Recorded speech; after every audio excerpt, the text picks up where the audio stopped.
YouTube, Facebook, a lot of yous, Instagram, Snapchatters, TikTokers. Did I miss any? You guys have ruined summer's chance with the professionals. Now we're relying on it's a thorough organization, but it's a nonprofit organization, and it's not the first string, right? So thank you for that. That's just the start. You've given A and H celebrity status, although when and this is in your untrained public court of appeal. Okay, now mind you, if we let the people on YouTube run these, and they do in a way, but if we let them go down strictly on YouTube, oh, what an anarchy we would live in. Now, when you run it through the standards of the court and, all the things you got to do to get in a courtroom and sit down and try to be made civilized and human to try to pass judgment on someone else's life.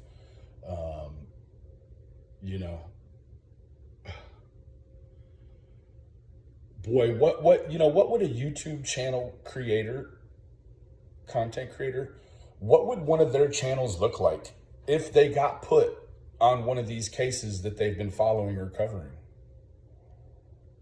Would they lie and say they don't know anything about it just to get on there in furtherance of their agenda?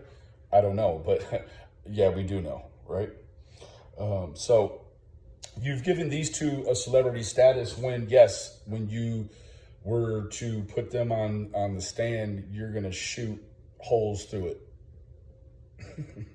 I mean, it looks like a strainer now, so,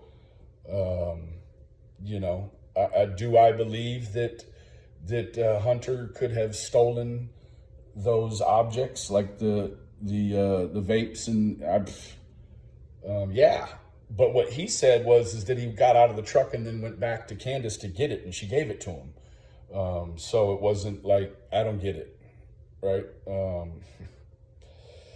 So now the new one is you had the boys taken, right? You guys keep calling. It's what you've done to me, except for, I'm not in the middle of a child abduction case. So, the standards aren't, explicitly more stringent, right? So, and they had some CPS stuff going on before all this, allegedly. So, kudos for taking the boys away. That's helpful. Maybe, I'm sure you guys will sleep better at night. But what you don't realize is the lasting effect that does to these people's mind state today, right? Through pressure of YouTube calling CPS on people that are on the fringes, it does have an effect, evidently.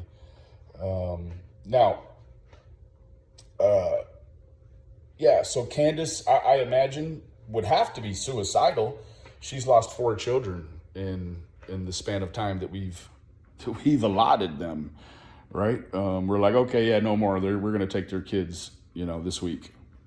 And that's what YouTube decided. The Court of Public Appeal has already deemed them guilty, so there is no way they'll get a clean trial anywhere. When you look at the numbers on the videos, this thing is nationwide, worldwide now. So it wouldn't matter if you put them in Pakistan, they're not going to get a clean trial. The other thing is that I want to talk just a second about YouTube ethics. There clearly is no ethics involved when it comes to covering these children's cases. I see serial killers get more respect than the families of, tragedies like this. There are some corners of the true crime where they are actually battling for YouTube ethics for the families, and the victims themselves. I also wanted to kind of talk about a parallel that is glaringly apparent, and I'll just say the names. We'll say Orrin and Orson West, Cash Gernon, Xavier Harrelson. In the eyes of YouTube, these things will remain unsolved, right? Forever. Now, if you subtract the Cash Gernon case, the others are actually unsolved. And I don't think that it's hard to gather and come to a conclusion that YouTube is responsible for the fact that Xavier, Summer, and Orrin and Orson West are still missing. That's 4 children that the YouTube have helped on, and there's been no help, right? And in all of those cases, we're not talking about criminal masterminds. What we're talking about is the same, it's a formula that transpires naturally when these cases happen in regards to social media. First, what happens is in the initial stage, they burn up all of the true monies that these counties and they have allotted for these things. Like, it gets burnt up until it's forced to be scaled back and pushed into a cold case. It's what happens. After that, after YouTube floods these law enforcements with all of these bad, crazy, info-filled tips, then what happens is like I said, the law enforcement scales back.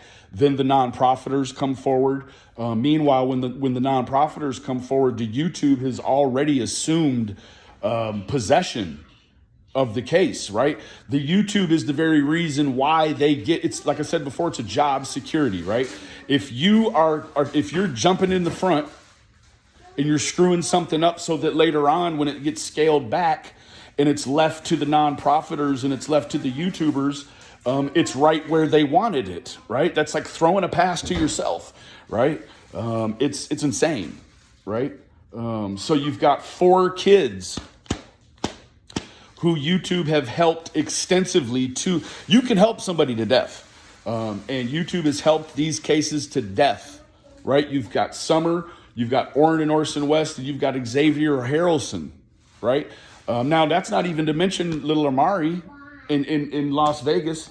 All these clout-driven child true crime channels were right there in Las Vegas, and that little boy was hidden, stuffed somewhere right there, right? Had they had their head out of their asses and away from the cameras, they'd have found that little boy right there, right? So, YouTubers are the very definition of a case gone awry. Fuck you, man.